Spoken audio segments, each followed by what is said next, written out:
तो ये parking area, यहाँ पे कोई पोल वगैरह नहीं है, कुछ भी नहीं है। यहाँ पे पार्किंग के पैसे किस तरह दिए जाते हैं इसके बारे में मैं आपको बताता हूँ। ये मशीन लगी है, इसे टच किया। अच्छा, इसे इंग्लिश में कर लेते हैं। और फिर 786 मेरी गाड़ी का नंबर है, ठीक है। तो ये देखिए मेरी गाड़ी की फ़ोटो निकल आई।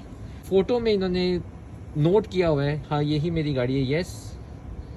तो अब मेरी आ जाएगी, टाइमिंग भी नोट हुई है और यहाँ पे लिखा गया कि 200 येन मैंने पे करने हैं। 200 येन डाले और ये निकलेगी रिसीट।